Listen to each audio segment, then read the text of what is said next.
Hello बच्चों, the question says part A, the gravitational force between two objects depend only on their masses and distance of separation. The object में B at rest और rotating. Is this statement correct? तो question ए में पूछा गया है कि जो gravitational force होता है बिटवीन टू ऑब्जेक्ट डिपेंड करता है देयर masses और डिस्टेंस ऑफ सेपरेशन पर. वो ऑब्जेक्ट रेस्ट में हो या फिर रोटेशन में. क्या ये करेक्ट है? स्टेटमेंट करेक्ट है. सेकेंडली बी में पूछा गया है कि force exerted by earth on an apple is the same force exerted by the apple on earth. Is it true? Second में हमसे पूछा गया है कि फोर्स एक्सर्ट किया जाता है अर्थ के द्वारा एप्पल पर, वो सेम होता है कि फोर्स एक्सर्ट किया जाता है एप्पल द्वारा ऑन अर्थ. तो इस क्वेश्चन के लिए हमारा की कॉन्सेप्ट यूज हो रहा है, that is gravitational force. Gravitational force. And जो ग्रेविटेशनल फोर्स होता है F is equal to G m1 m2 upon R square. ठीक है, तो we can say that it is the force of attraction.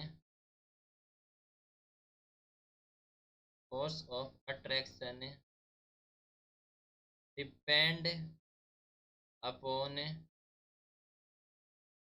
Mass of object and distance of separation.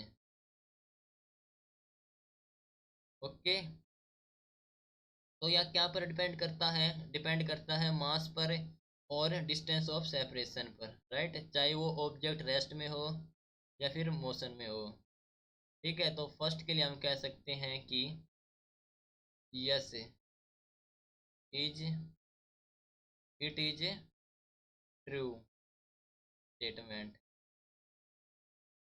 Second में क्या पूछा गया है?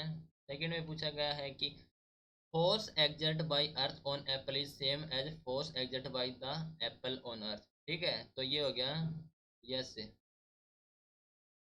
It is true. अब reason देखो, क्या है रीजन?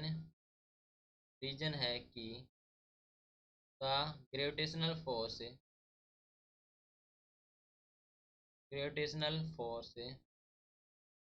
क्या करता है? जो न्यूटन थर्ड लॉ है उसको फॉलो करता है. तो the gravitational force holds good Newton third law. Okay, so here earth exert force on apple and also apple exert force on earth in opposite direction. Opposite direction, right? Hope you understood it well. Best of luck. Thank you.